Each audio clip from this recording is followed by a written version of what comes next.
All right, all praise, glory, and honors most certainly to the Most High. Yeah, I don't want to say peace to each and every one of you in the name of His Son. I always count it a blessing each and every single time that I can come before you to bring the word, and never do I count it as a light thing to do so.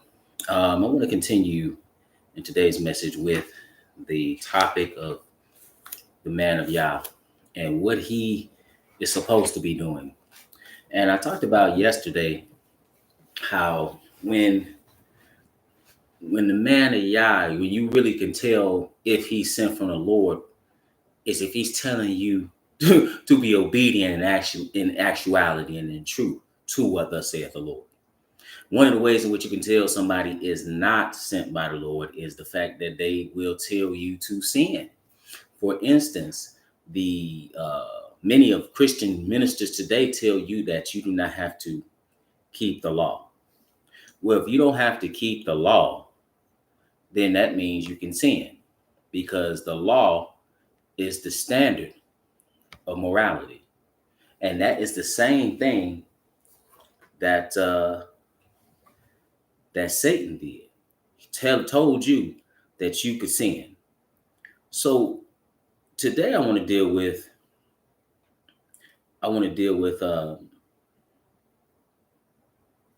how, excuse me, forgive me, I just want to make sure everything on the stream, I've been having difficulty streaming, so give me a second here. But in today's message, I want to deal with how the man that's truly speaking for the Most High and how they speak to power. Because what they do, thank you. All right. Because what they do is tell the truth. And see, that's the problem with politics. See, politics is all about capitulation. They have to capitulate. They have to do what's politically expedient. They have to omit the truth. They even at times have to equivocate, say things that can be interpreted one way when they really mean something else. President Barack Obama was a master at that. But why do that? Because it's all about the next election. But the man of Yah is not. It's not about the next election. It's first and foremost about what thus saith the Lord. And so I'm going to look at some examples here, just a few examples of how you have men in the Bible, Old Testament and New Testament, and how they spoke truth to power. Let's look at one major example here in Exodus, the 3rd chapter. Exodus, the 3rd chapter, and verse 10. Here, this is the call of Moses. Now, the call of Moses wasn't just to preach to some people, okay? It wasn't just to even bring a gospel message. Notice what it said here. It says in verse 10, "Come now, therefore, and I will send thee unto Pharaoh, that thou mayest bring forth my people, the children of Israel, out of Egypt." So what did he do? He sent him to the upper echelons of power. This is comparable to somebody going to the White House today and saying, "Let my people go." This is the same thing. You're talking about the most dominant, most powerful nation, most advanced nation, civilization, I would say even until this day, in Egypt, depending on the time.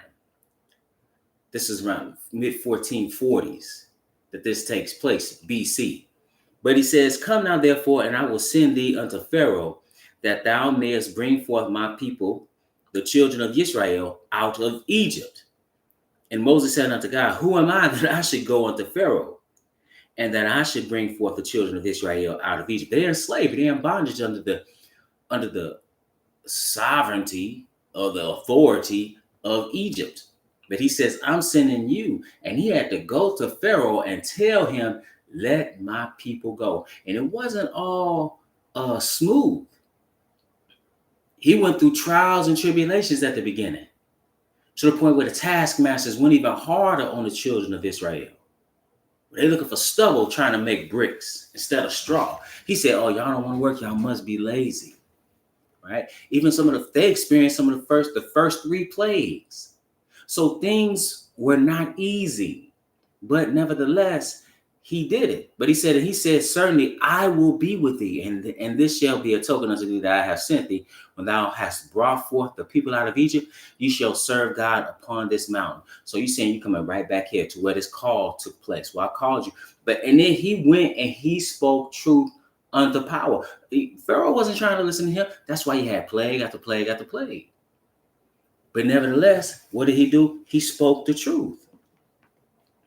He spoke the truth. The Lord's people, you're going to let them go. They got to go to worship. Let's go to First Kings. Let's see another example of this. 1 Kings 22. Now here is an example again of a man of God, but he's not operating in the same type of power as Moses, but he's a prophet nonetheless. And notice what it says here, because this is at a time when this is long after the king of Israel and the king of Judah, okay, come together in consort. See, this is after the kingdom is established, and then it splits after the reign of Solomon. So now you have the king in the north, which is Ahab, and the king in the south, which is Jehoshaphat. And this is an example, just a side note, this is an example of being unequally yoked. You should not go into an endeavor such as warfare with somebody that's wicked. Okay, so the king of Israel, I'm in 1 Kings 22, and this is verse 3. I'll start there. It says, "And the king of Israel," that's Ahab, "said unto his servants, Know ye not that Ramoth and Gilead is ours, and we be still and take it not out of the hand of the king of Syria? And he said unto Jehoshaphat, Wilt thou go with me to battle to Ramoth Gilead? And Jehoshaphat said to the king of Israel, I am as thou art, my people as thy people, my horses as thy horses." That was a mistake. Jehoshaphat was righteous, Ahab was unrighteous. He should have never gone into an endeavor such as this with Ahab. Nevertheless, Jehoshaphat said unto the king of Israel, Inquire, I pray thee, at the word of the Lord today. So at least he has sense enough to say, well, what does the Lord think? Let's inquire of the Lord to try to find out what he wants us to do.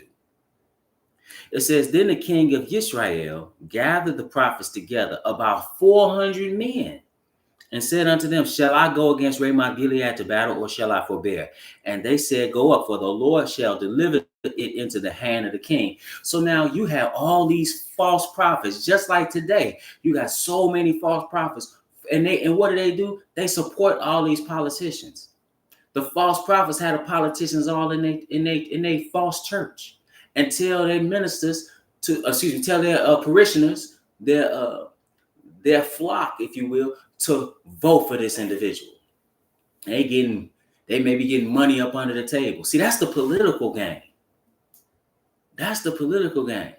I always tell the story about how my mother, when I was growing up in a Baptist church, and how she was, we started going to a different church, and she was so proud. And she said, because she told me, the mayor was a corrupt. I was where I was at the time.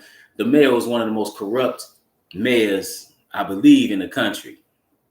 And she said, well, yeah, they came. He sent his people to the door, and he wouldn't even answer the door. I was a little kid. I knew then. I might have been about 12. I said, oh, he's gonna go for that mayor. No, he ain't. They came already. He said, I'm not being involved with him. I said, okay, well, let's wait and see. That next Sunday, who's sitting in the front row? That mayor. Now, you ain't seen him no other time except election time. And where was he at? Right there to get. And he said, hey, you gonna get these people to vote for me? I was looking at my mother. And then she didn't want to say nothing after that. But I knew what time it was, even then. So I'm saying all to say, just like here, these are false prophets. If they were true prophets, they wouldn't even be dealing with Ahab at all, unless they were telling him what thus said the Lord for real. So now Jehoshaphat knew that they were just some yes men. That's why I said, and Jehoshaphat said, I'm in verse 7. And Jehoshaphat said, Is there not here a prophet of the Lord besides that we might inquire of him? And the king of Israel said unto Jehoshaphat, There is yet one man, Micaiah, the son of Imlah, by whom we may inquire of the Lord, but I hate him, for he doth not prophesy good concerning me, but evil. And Jehoshaphat said, let not the king say so. So now they went and got who they go and get? They went and got Micaiah. Okay, so now when they going to get Micaiah, it says in verse 13, and the messenger that was going to call Micaiah spake unto him, saying, behold, now the words of the prophets declare good unto the king with one mouth. Let thy word, I pray thee, be like the word of one of them, and speak that which is good. So now what is he telling you? We're a bunch of yes men. You better get with the program. So think about that. You can infer that Ahab perhaps let it be known to that one, or he already knew, yeah, if you go and get Micaiah, hey man, tell Micaiah to get with the program. Tell Micaiah to capitulate. And see, this is another thing. It's not as if there are not consequences when you don't. It's not like this is the man of y'all, where you just, just speak truth to power and you can necessarily not be harmed. That's not the case. That's not the case at all, as we'll see in the Bible. But now, notice what Micaiah said. And Micaiah said, as the Lord liveth, what the Lord saith unto me, that will I speak. And that's the difference. See, when you got all these false pastors out here supporting these politicians and these politicians are in favor of abortion, same-sex marriage, transgenderism, and they telling you to vote for them, they false. That's just like Al Sharpton. When you haven't heard too much from him in this election, but in previous times, he's telling people to be in favor of same-sex marriage and abortion. How are you? What minister are you? But what? This is political. And then he becomes he kind of waits, and especially in the 2008 election, he kind of waited to see which way things were going to go. Hey, Barack Obama's going in. What did he do? Hey, what did he do? He all of a sudden becomes his attack dog. He's up in the White House now. He's getting, is it about the truth, or is it about some crumbs you're going to get for dealing with these politicians? But now he says, Micaiah, says, as the Lord liveth, what the Lord saith unto me, that will I speak. It says, so he came to the king, and the king said unto him, Micaiah, shall we go against Ramoth Gilead to battle, or shall we forbear? And he answered him, go up and prosper, for the Lord shall deliver it into the hand of the king. So now you can tell, now he said that, but you can tell he's using sarcasm. He's a verbal irony, because he's saying that, but that's not what he means. And Ahab knows that's not what he means, because the next thing he says is, and the king said unto him, how many times shall I adjure thee that thou tell me nothing but that which is true in the name of the Lord? It's kind of like he said, oh yeah, go up, king. Yeah, everything's going to be all right. Kind of like how you could tell how he said it, he's telling him something, kind of even kind of mocking him, kind of because that's what they told him to say. He's like, oh yeah, go up. Everything's going to be all right. You're going to prosper. So Ahab says, tell me the truth. Notice what he says. And he said, I saw all Israel scattered upon the hills as sheep that have no shepherd. And the Lord said, these have no master. Let them return every man to his house in peace. So he said, yeah, I saw Israel. It says scattered upon the hills as sheep with no shepherd. In other words, you're going to die. You go up there, you're going to die. Can you imagine saying that to a king? And then he says, the king of Israel said unto Jehoshaphat, did I not tell thee that he would prophesy no good concerning me, but evil? And he said, hear thou therefore the word of the Lord. I saw the Lord sitting on his throne. So he goes even further. He said, I saw the Lord sitting on his throne, and all the host of heaven standing by him on his right hand and on his left. And the Lord said, who shall persuade Ahab that he may go up and fall at Ramoth Gilead? And one said on this manner, and another said on that manner. And there came forth a spirit and stood before the Lord and said, I will persuade him. And the Lord said unto him, wherewith? And he said, I will go forth, and I will be a lying spirit in the mouth of all his prophets. And he said, thou shalt persuade him and prevail also. Go forth and do so. Now, but therefore, behold, the Lord hath put a lying spirit in the mouth of all thy prophets, and the Lord hath spoken evil concerning thee. Okay, so he said, not only are you going to die, all these prophets you got in here are false. See, one thing about, just a side note, one thing about the religious factions oftentimes have a lot of power because they have a lot of sway on people. For instance, the Pope in Rome is one of the most powerful men on the planet.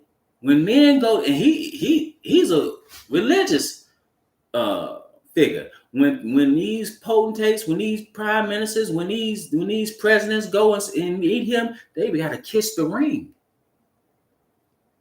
But why? Because he has sway over millions and millions and millions of people. So, like, same thing. If you look, for example, in our communities, historically, the most prominent individual has been the preacher. The problem, though, is that there are some liars. So now here you got all these prophets, and then it says here that Micaiah, the true man of Yah, he's telling them, hey, these men are all some liars. So now it says, but Zedekiah, the son of Shecaniah, went near and smote Micaiah on the cheek and said, which way went the spirit of the Lord from me to speak unto thee? And so he said to Micaiah, said, behold, thou shalt see in that day when thou shalt go into an inner chamber to hide thyself. So he told him what was about to happen to him. And then what happened? They put him in prison. It said the king of Israel said, take Micaiah and carry him back unto Amon, the governor of the city, and Joash, the king's son, and say, thus saith the king, put this fellow in the prison and feed him with bread of affliction and with water of affliction until I come in peace. And Micaiah said, if thou return at all in peace, the Lord have not spoken by me. And he said, hearken, O people, every one of you. So now listen, he said, hey, so he spoke truth, even though it meant that he was going to suffer. And that's what it oftentimes, let's go to Jeremiah, the 20th chapter. That's oftentimes what it means. Oftentimes it means that you're going to suffer. That's why Jeremiah, who also was speaking truth to power, did not want to speak. This is Jeremiah, the 20th chapter. Jeremiah, the 20th chapter. And it says in verse 1, now Pashur, the son of Emir, the priest, who was also chief governor in the house of the Lord, heard that Jeremiah prophesied these things.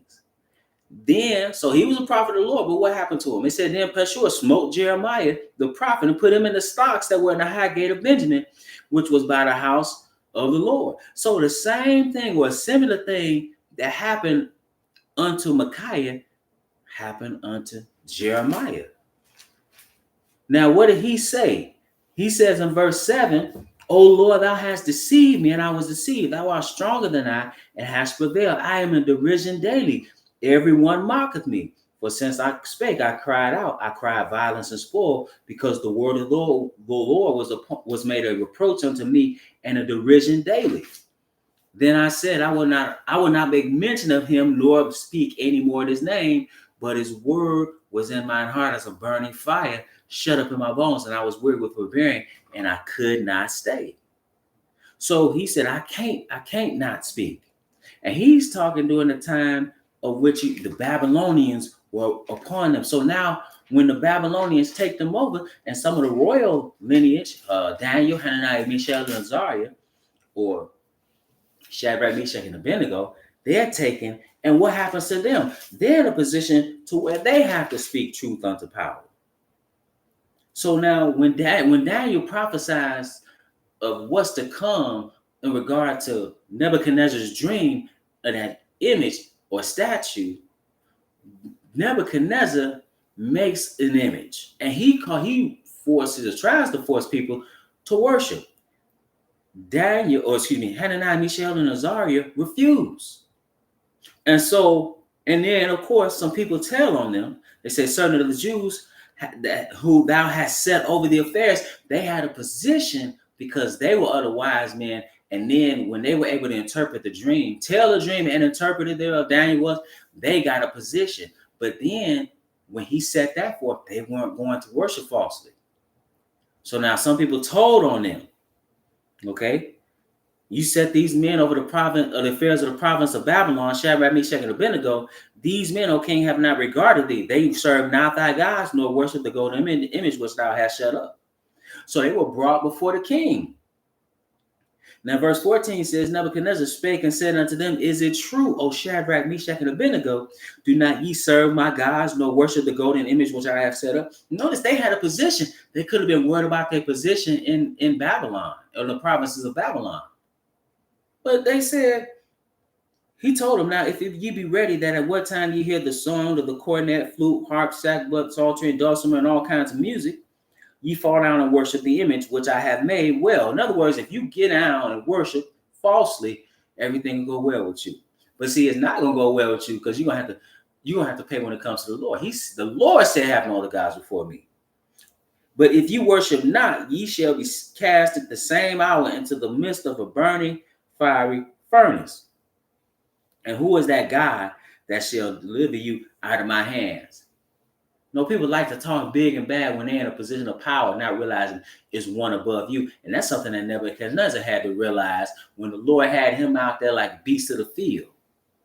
But nevertheless, Shadrach, Meshach, and Abednego answered and said to the king, O Nebuchadnezzar, we are not careful to answer thee in this matter.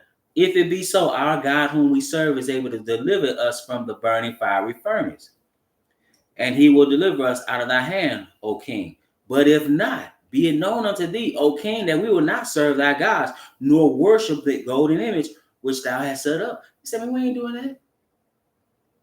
Why? Because the Lord said again, have no other gods before me. So now, they were delivered from that, but they said either way, we know he's able to deliver us, but if he doesn't deliver us, we still are not going to worship the gods that you set up. Let's go to Matthew 14th chapter. Because not all the time are you delivered. This is Matthew the 14th chapter. I'm going to pick it up at verse 1. Because this is as the one who Jesus said, John the Baptist, who Messiah said, a man born of woman, there's no greater prophet than John the Baptist. Well, let's see what it says here. This is Matthew 14 and verse 1. It says, at that time, Herod the Tetrarch heard of the fame of Jesus and said unto his servants, this is John the Baptist. He is risen from the dead, and therefore mighty works do show forth themselves in him. For Herod had laid hold on John and bound him and put him in prison for Herodias' sake, his brother Philip's wife. Now notice what John told him. For John said unto him, it is not lawful for thee to have her. So what does he tell him? He said, you commit adultery. You can't take your brother's wife. And he told him that. And when he would have put him to death, he feared the multitude because they counted him as a prophet.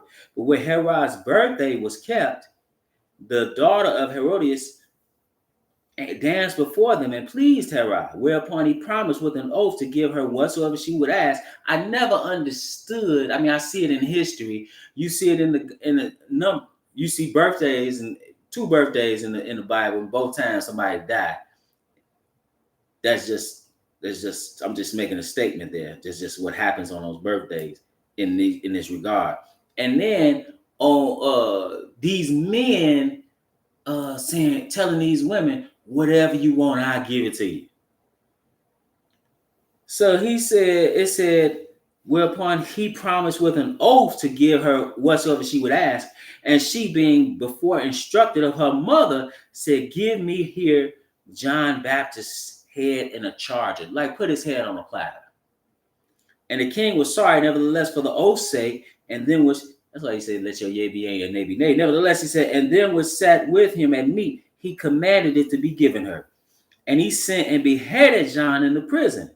And his head was brought in a charger and given to the damsel, and she brought it to her mother. And his disciples came and took up the body and buried it and went and told Jesus. See, it's not always that the man is going to be delivered. You saw that in the case of Hananiah, Mishael, and Azariah. Well, Shadrach, Meshach, and Abednego, they're slave names. But what happened to Micaiah? He was put in prison. He was beaten and put in prison. What happened to Jeremiah? Hey, sure, smote him and put him in the stocks. Let's see another example here. Because you see them sometimes giving up their life, but doing what? Speaking truth, nonetheless. Give me 1 second here.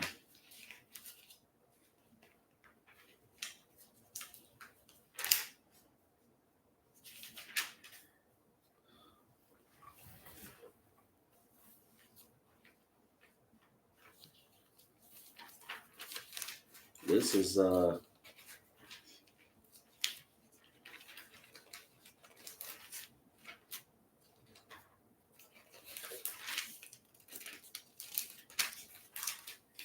let's pick it up. Give me 1 second here.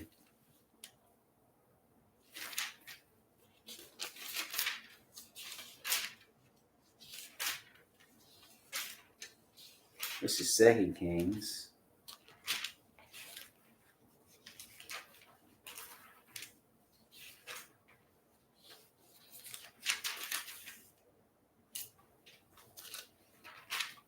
And we'll read here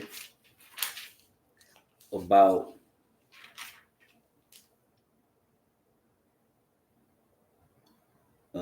give me 1 second here.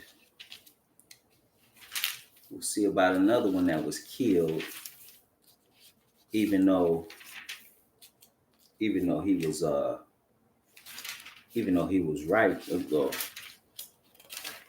He was a man of Yah. 1 second here. This is 2 Kings.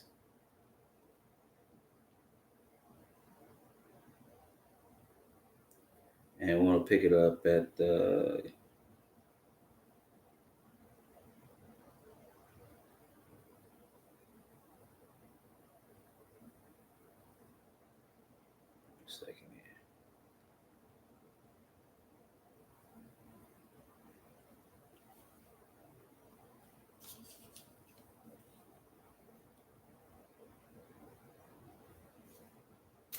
second here. Second Chronicles 24. 2 Chronicles 24. And now I talked about this in the previous lesson, that you had this king at Joash, and that he was a child king. And Jehoiada, he was a priest and he watched out for him, but he got old and he passed on. He was a benefit to Israel. They buried him amongst the kings. But notice now, when he dies, if you read in 2 Chronicles, the 24th chapter, and verse, I'm going to just pick it up at verse 17. It says, now after the death of Jehoiada came the princes of Judah and made obeisance to the king. Then the king hearkened unto them. And they left the house of the Lord God of their fathers and served groves and idols. And wrath came upon Judah and Jerusalem for their trespass. And see, that's why the man of Yah is coming anyway. He's coming to tell you that you out of pocket. Like Nathan came to David. He gave him a scenario, a parable of the ewe, if you will, of a ewe lamb and a man, and one who had great substance. Instead of entertaining his guest with all that he had, he took the man's ewe lamb. And he said, and David noticed the injustice. He said, that man should surely die. And Nathan had to tell him, you the man. You took this man, Uriah Hittite's wife, and then you killed the man. So that was, it one thing that even though David did that, for the most part, David was righteous. But so he acknowledged his sin. But that's not all the kind of king's gonna do that. That's not how people in power even operate. A lot of times people want power so they don't have to be accountable to anybody. So they think, but the Lord sees all. But nevertheless, so now when Jehoiada dies, hey, Joash the king, he's listening to these other people, and now all this false worship is going on. And it says, yet he sent prophets to them to bring them again to the Lord, and they testified against them, but they would not give ear. So they sent men, and he sent men unto him. Now, verse 20, it says, and the Spirit of God came unto Zechariah, the son of Jehoiada, the priest. So now this is Jehoiada's son, Zechariah. Jehoiada was the one that took care of Joash when he was a king, made sure they didn't kill him. He looked out for him. He basically advised him in the way in which he should go. Now his son is telling him, hey, man, it said, which stood above the people and said unto them, thus saith God. See, again, the man of Yah is coming with what thus saith the Lord. And the Lord is never, I'm going to tell you this, the Lord is never telling you it's okay to sin. He's never saying that to you. It says, so he asked the question, why transgress ye the commandments of the Lord that ye cannot prosper? Because ye have forsaken the Lord, he hath also forsaken you. So now that's your opportunity to get it together. And they conspired against him and stoned him with stones at the commandment of the king in the court of the house of the Lord. So now the king, so he's speaking truth, and the king commands him to be killed. Commands that he's killed. Just Joash the king remembered not the kindness which Jehoiada his father had done to him, but slew his son. And when he died, he said, the Lord look upon it and require it. Meaning, hey, let destruction come. And it came to pass at the end of the year that the host of Syria came up against him. And they came to Judah and Jerusalem and destroyed all the princes of the people from among the people and sent all the spoil of them unto the king of Damascus. For the army of the Syrians came with a small company of men, and the Lord delivered a very great host into their hand, because they had forsaken the Lord God of their fathers. So they executed judgment against Joash. So that's something. So when a man of Yah is coming to tell you that you to walk uprightly, you should pay attention. Let's go a little further. Let's go to Matthew, the 15th chapter. Because here you got some, when like I said, sometimes power rests in the hands of the religious factions. Right? It was the religious factions that delivered up Christ to the Roman authorities. But nevertheless, it says here in Matthew the 15th chapter, when the scribes and Pharisees came unto him, to his disciples, he said, why do thy disciples transgress the tradition of the elders, for they wash not their hands when they eat bread? And he told them, why do you transgress the commandment of God by your tradition? He talked about how they had basically circumvented the law through their tradition. And then he told them, he said, ye are hypocrites. He said, what did Isaiah prophesy? You saying, this people draw nigh to me with their mouth and honor me with their lips, with their heart is far from me, but in vain they do worship me, teaching for doctrines the commandments of men. And so now you keep reading this and notice what it says.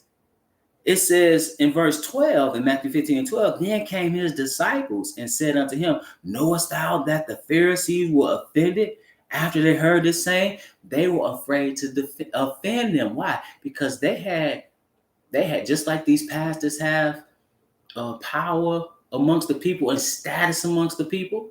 I remember being in a grad course, this is years ago, and one guy I had in class, he was introducing me. He was into the false church heavy, but I would talk to him from time to time, and he was like, "Oh, it was in a lecture hall for some reason," and he was like, "Oh yeah, this is such and such," and I didn't know who it was. I didn't know him. He was just introducing me, and I said, "Hi, how you doing?" And I put my hand on. He was shaking. He said, "I'm Pastor Reverend such and such." Like he wasn't shaking my hand. I didn't know he's a false prophet. If I'd have known he's a false prophet, he definitely wouldn't want to shake my hand, because I'd have told him about himself. I'm like, you ain't gotta put on no airs for me. I wouldn't want to sit. I'd rather sit next to a stone cold killer than sit next to you. You leading these people astray. I'm Pastor Reverend such and such. He stood back like he was somebody. Hey man, you got the wrong one. I'm not gonna put you on no pedestal because I think you somebody. I don't think you somebody. I think you need to repent for lying to these people. But nevertheless, many people put these false men on a pedestal. They got status. They have power. And so now Jesus is known. Now they ain't with the master, but his own disciples his own disciples are concerned. And what did he say?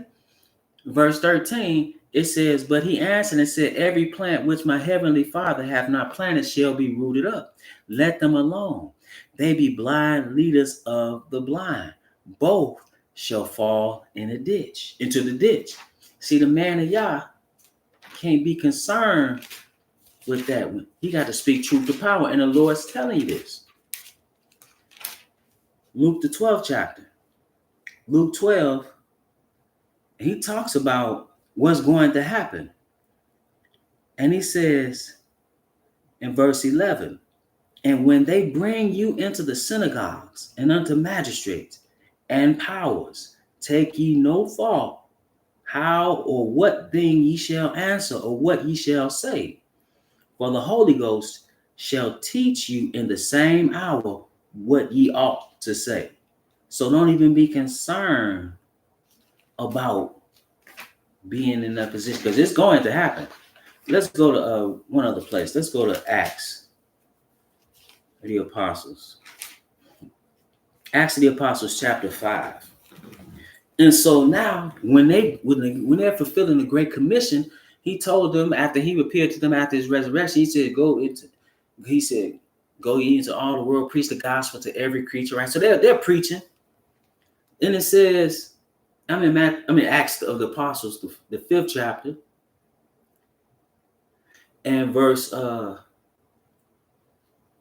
17, it said, then the high priest and all that were with him, which is the sect of the Sadducees, and were filled with indignation, and laid their hands on the apostles and put them in the common prison. Then it says, but the angel of the Lord by night opened the prison doors and brought them forth and said, go stand and speak in the temple to the people all the words of this life. So they opened the doors of the prison and they came out speaking. And when they heard that, they entered into the temple early in the morning and taught. But the high priest came, and they that were with him, and called the council together and all the senators of the children of Israel, and sent to the prison to have them brought. But when the officers came and found them not in the prison, they returned and told, saying, the prison truly found we shut with all safety, and the keepers standing without before the doors. But when we had opened, we found no man within. And when the high priest and the captain of the temple and the chief priests heard these things, they doubted of them whereunto this would grow. See, they're concerned about the wrong things. They're not concerned about what thus saith the Lord. They're concerned about, you'll see this oftentimes when the Lord will ask them a question. They ask them, what's John the Baptist baptism? Is of God or of man? They say, we don't know. If we say it's this, why we didn't believe? If we don't want to say this because he with the people. We don't know. He said, well, I'm not answering your question. See, they're not concerned with the truth. See, the truth don't care. The truth doesn't care, if you will, whether you believe it or not. In other words, what I'm saying to you, the truth is the truth no matter what. It doesn't matter if you get mad, it's still the truth.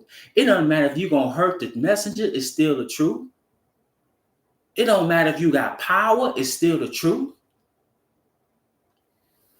So it says, now I'm going to skip down a little bit. Well, I'm going to keep reading. Then came one and told them, saying, behold, the men whom we put in prison are standing in the temple and teaching the people. Then went the captain with the officer and brought them without violence, for they feared the people, lest they should have been stoned. And when they had brought them, they set them before the council. And the high priest asked them, saying, did not we straitly command you that ye should not teach in this name? And behold, we have filled Jerusalem with your doctrine, and intend to bring this man's blood upon us. It says, then Peter and the apostles answered and said, we ought to obey God rather than men. See, who are we going to obey? God or you? So now they were going to kill them. Gamaliel, he convinced them not. He said, hey, if it's of the Lord, nothing you can do about it anyway, what they're teaching. If it's not, it's going to come to nothing anyway. And so they let them go. But they not before not before they beat them. Okay, so in verse 40 it says, and to him they agreed, that's Gamaliel. And when they had called the apostles and beaten them, they commanded that they should not speak in the name of Jesus and let them go. And they departed from the presence of the council, rejoicing that they were counted worthy to suffer shame for his name. Did that cause them to stop teaching the truth? It said, and daily in the temple and in every house they ceased not to teach and preach Jesus Christ. So they didn't stop because because they were saying something. They said, who should we obey, God or man? So now that's just a little bit. That's just a little bit on speaking truth to power. And with that, brothers and sisters, besides my prayer that you are edified.